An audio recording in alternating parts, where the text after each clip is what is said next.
beloved Boss Mike Cervera. Hindi sasama si FL sa US trip ni PBBM. Ayan! Eto na ngayon, mga kababayan. Nakasilip na naman sila ng gagawan ng malisyosong katwiran. Oo. Etong hindi pagsama ng ating unang ginang kay Pangulong Bongbong Marcos sa Amerika ay binibigyan uli ng mali siya. Kundi ba naman talaga mga tanga-tanga? Bakit kanyo mga kababayan ko? Si First Lady nga nag-i-event mag-isa. Saan? Sa Amerika. Hindi naman kasama si Pangulo.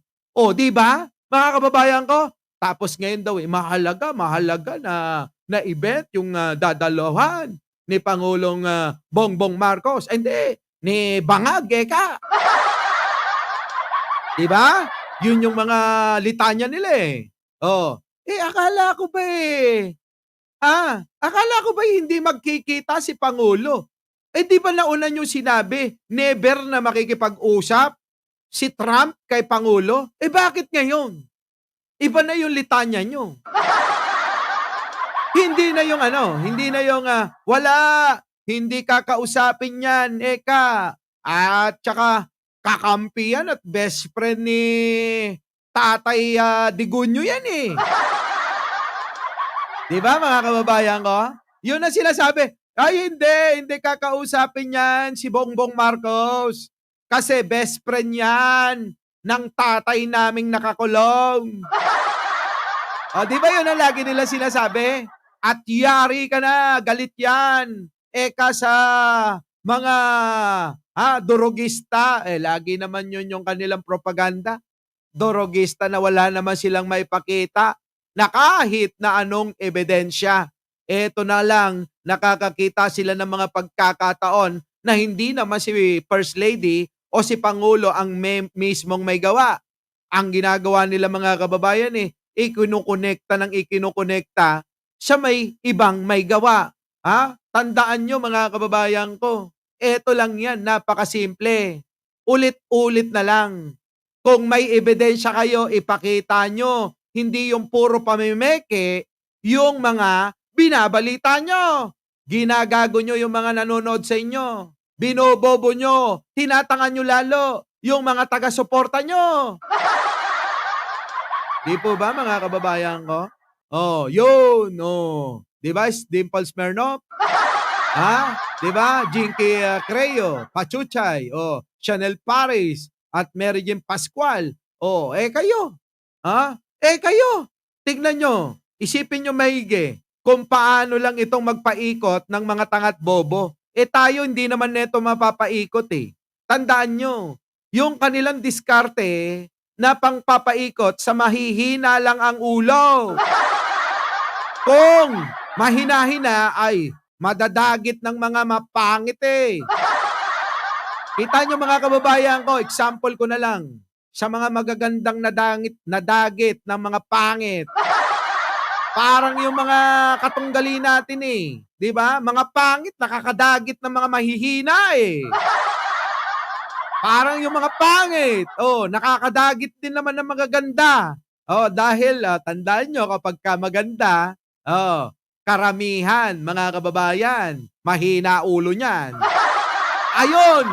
Dagit na dagit ng mga pangit. Kaya kayong mga DDS, pangit na nga kayo. O kaya naman kayo siguro feeling maganda kaya nagpapadagit kayo sa mga pangit. Di ba mga kababayan? Yung mga DDS feeling maganda. Kaya magpapadagit sa mga pangit na mga nagpapaliwanag sa social media. Pero kayo, matatalino kayo. Hindi. Hindi kayo magpapadagit din Pero wala raw itong kinalaman sa issue.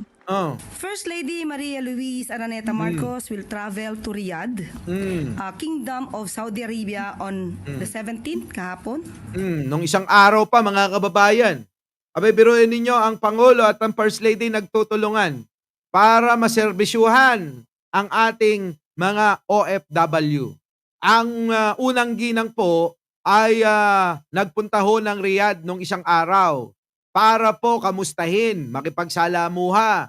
Kasi ho mga kababayan, kailangan talagang gawin ng First Lady yun. Ganon din naman ang ginagawa niya. Di po ba?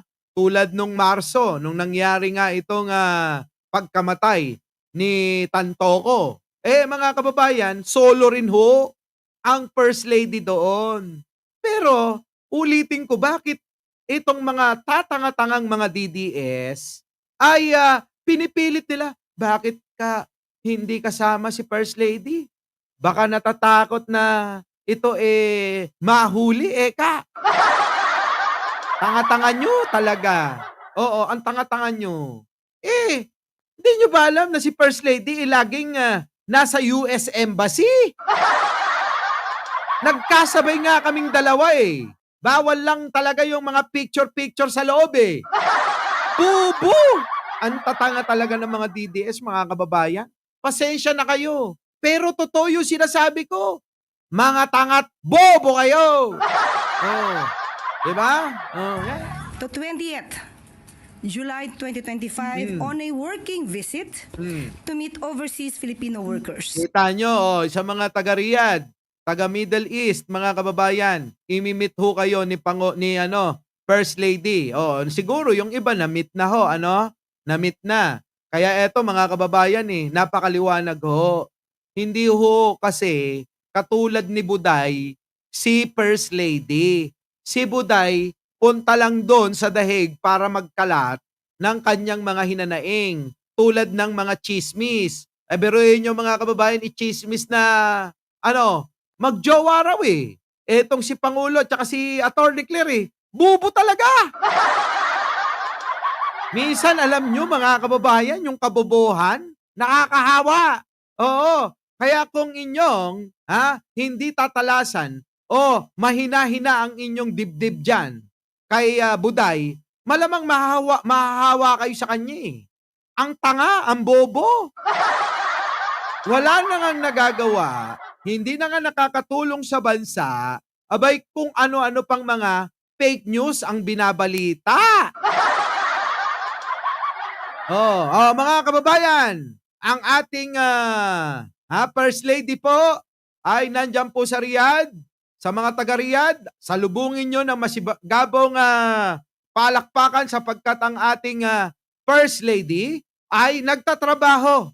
Hindi ho tulad ni Buday ng mga DDS. 25 on a working visit to meet overseas Filipino workers. Yan. Paalala ng palasyo, hindi sila ang nagsimula ng isyong ito. Correct. Pero kailangan sagutin ang mga haka-haka. Yan. Kita nyo sumagot si Atty. Claire Hindi kami ang nag-umpisa netong issue na to. Kayo ang naglabas ng fake news na police report na yan. Bakit kami? Si Atty. Claire, ang Malacanang ang pinapasagot nyo. Style nyo. Diba? Mga kababayan, Bobong legend, Biruin mo, sila nag-umpisa. Gusto pasagutin si Pangulo at si Atty. Claire doon sa katangahan nila. Wala na yan, gas-gas na yung style nyo na yan. Nagtataka na nga lang kami, bakit hindi pa rin nabibisto ng mga taga-suporta nyong mga bobot tangang katulad nyo. Diba? Yan Hindi talaga, ewan ko bakit hindi pa rin mapansin ng mga taga-suporta nila na ginagawa na silang tangat bobo, diba? Sorry, pero totoo. Oo, ang tanong ko nga sa inyo lalo na yung mga OFW na mga naniniwala sa propaganda ng mga Duterte, hanggang kailan yung katangahan, kabobohan, at kamangmangan nyo? Wala bang katapusan yan? Langya kayo? Oo, nakakahiya kayo. Eto pa, dagdag pa ni Atty. Claire. Para sa agenda, Eto, dagdag ni Atty. Claire. Pasok! Kung bakit hindi po makakasama si First Lady Liza Marcos sa Washington. Eto na, ayan na, gusto daw malaman bakit. Ayan, pakinggan nyo ng buo, mga kababayan, Pasok! Okay, supposed to be dapat announcement ko to. Kaya lang, mabilis magtanong si Miss Maricel, so i-announce ko na. Okay? First Lady Maria Luis Araneta Marcos will travel to Riyadh, Kingdom of Saudi Arabia on the 17th kahapon to 20th July 2025 on a working visit to meet overseas Filipino workers. Oh, kita The nyo? First Lady's itinerary includes a visit Ayan. to the OFW. Oh, sa mga OFW. Oh, siguro yung mga tatanga-tanga, no? Pupunta kaya yung mga tatanga-tanga mga OFW? Sorry masakit pero ayoko kayong bulahin ng ayoko kayong bulahin ng kasinungalingan. Kinang-ina nyo. Mas maganda na sabihin ko yung totoo. Tama po ba mga kababayan? Abay, napakahirap ng bulahin sila, 'di ba? Ng kasinungalingan kaysa murahin natin sila ng katotohanan. Kasi hindi umuubra yung madiplomasyang ginagawa natin ng mga nakaraan eh. Kailangan nila mga kababayan, pinagduduldulan yung katangahan at kabobohan. 'Di ba? Ganon. Oh, pasensya na kayo. Pero sana matauhan na kayo. Ayan ang First Lady ay nasaan? Nasa Riyadh, Saudi Arabia. Oh, nagbibigay ng importansya sa mga OFW na kahit na mga tangat mangmang sila. Ayaw nyo ng katotohanan, huwag kayong pumunta. Diba? Diba si Naida, Biyernes, Yun, diba Ate Mars? Oh, yan ang sinasabi ko, Jojo Chavez. Kumuha ka na ng abogadong magaling, ha? Yung mga kaibigan kong nasa mga tabi-tabi ko, ganon. Yung mga abogado na magpapaiyak ng mga kalaban mo, ganon. Oh, eto na. Tuloy. OWA Servicio Caravan, a one-stop government outreach that offers government services to OFWs. Oh, kita nyo mga kababayan ko, ha? Tignan nyo. Yung sinasabi natin noon na OFW konektado. Abay, nauna na si First Lady na gumawa. Oh, meron na hong site. Ha?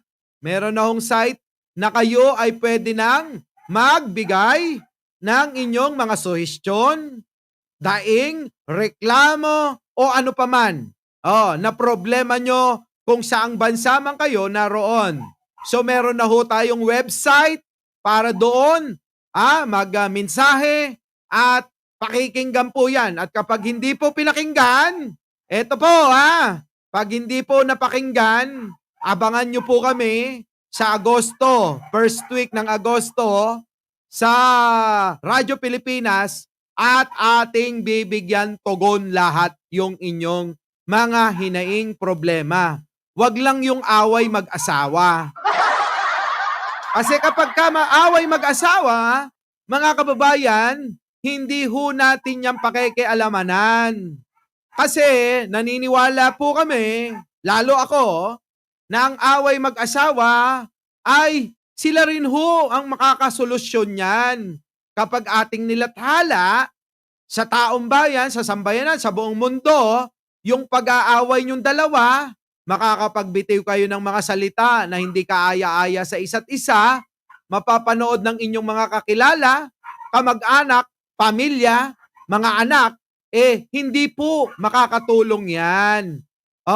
Kung nais nyo naman, eto, kung makakatulong ako, abay pwede tayong mag-usap na 3. Di ba? Wag nating i-ere. Kung gusto nyo talaga na mapagkasundo kayo, wag nating i-ere. Pag-usapan natin to ng pribado. Tama po ba, mga kababayan? Tama, no? Wag nating pag-usapan ng sa publiko. Pag-usapan po natin ng pribado ang usaping mag-asawa at usaping pamilya.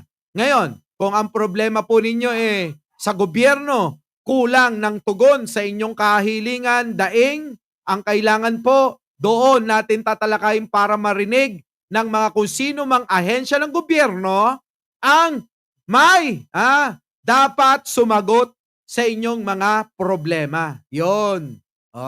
Di po ba't mas maayos yon? Kaya ho, saan man dako kayo ng mundo, abangan nyo po kami sa unang linggo ng Agosto. Next month na po yan. Sa susunod na po na buwan yan, ay mapapanood nyo na po ang The Big Five sa Radyo Pilipinas. Ano po? Sige, tuloy. including legal aid, Mm. financial support, and welfare counseling to OFWs and their families. The First Tanyo. Lady will also visit shelters for distressed Kita nyo, halos lahat ng sinabi ko, yun din ang gagawin ni First Lady, di ba? Yan din, sa Radyo Pilipinas. Rick Fernandez, Abangan nyo kami ron. Yan. Kita nyo? Yung mga problema nyo, pera, swerte. Financial support, grabe, Matindi din si First Lady, Matindi. Tuloy. Buti pa si First Lady. Naiisip ko tuloy mga kababayan, Buti pa yung ating First Lady, hindi man Vice Presidente, abay mga kababayan, yung tulong sa mga OFW, matindi. Matindi, ginagawan talaga ng kaparaanan para mapadali itong pagtulong sa ating mga kababayang OFW. Ano po, mga kababayan, tuloy. Ramjay, makinig. Filipino women, workers, and children. Ah. Distressed Filipino women. First Lady will also visit to OFWs and their families. Support, including legal aid, financial support, Ako. Kita nyo mga kababayan, legal aid, financial support, and welfare counseling to welfare, counseling. Nako, parang yan lahat yung tinalakay ko, sige, tuloy. OFWs and their families. Mm. The First Lady will also visit shelters for distressed Filipino women.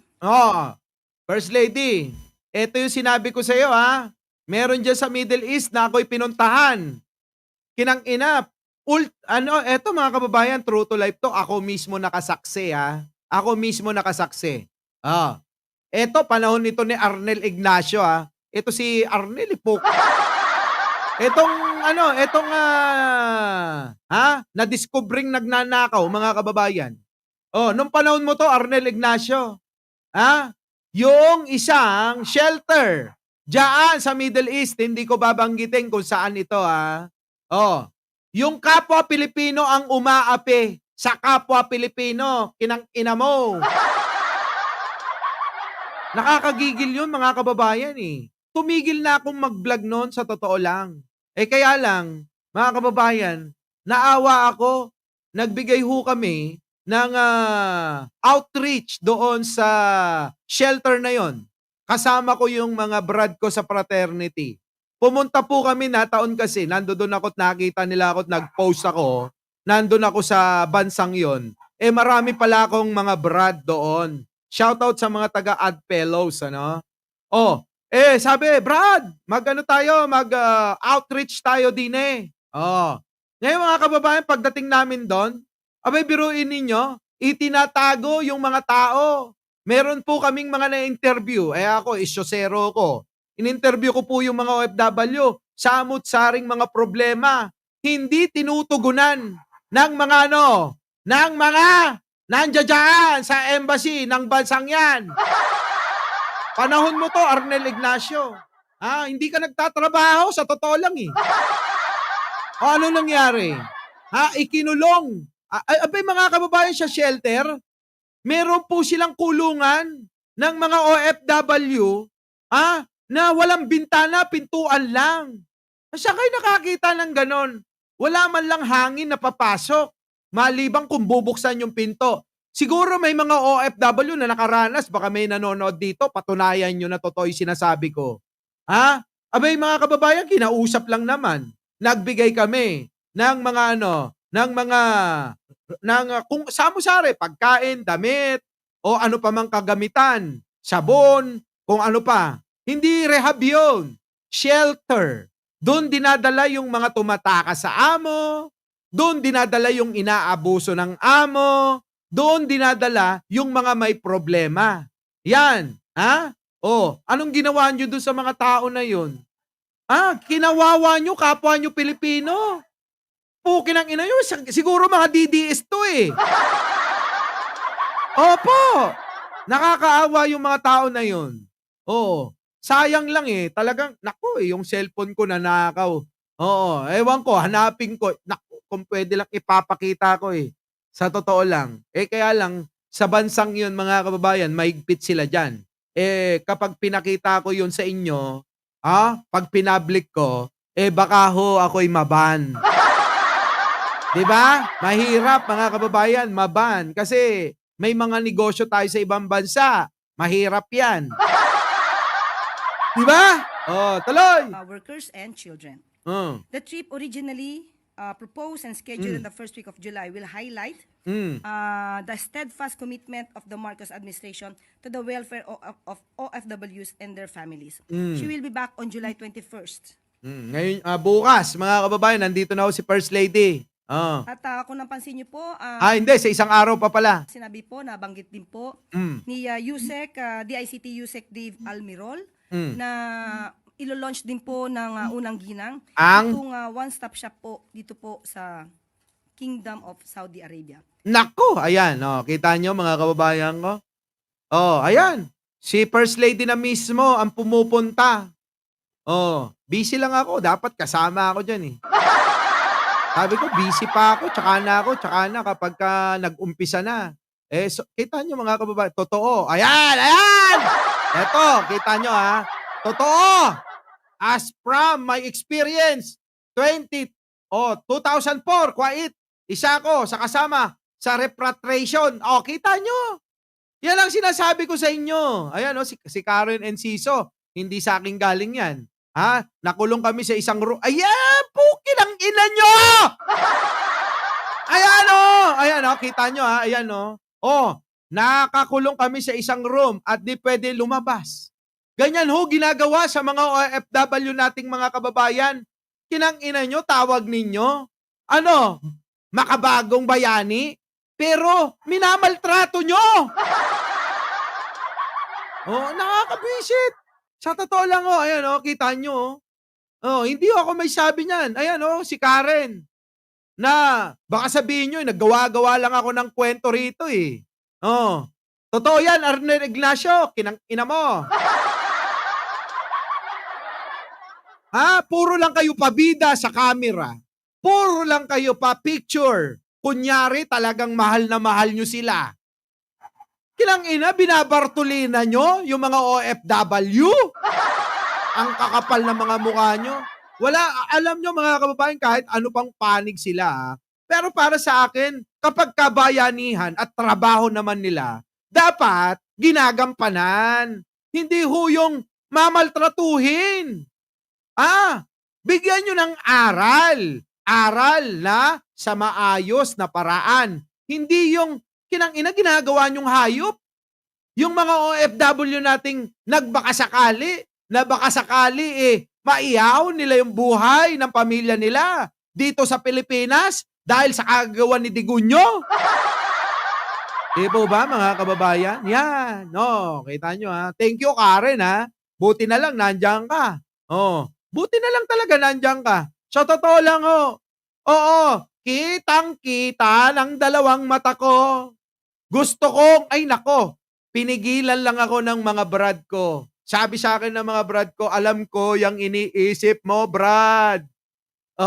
Bawal dito yan. Huwag kang mag-iskandalo. Baka ikaw makulong. Nako! Kita nyo, may mga restriction kasi sa ibang bansa. Kung dito lang sa Pilipinas yan, sigurado ako'y nagwala.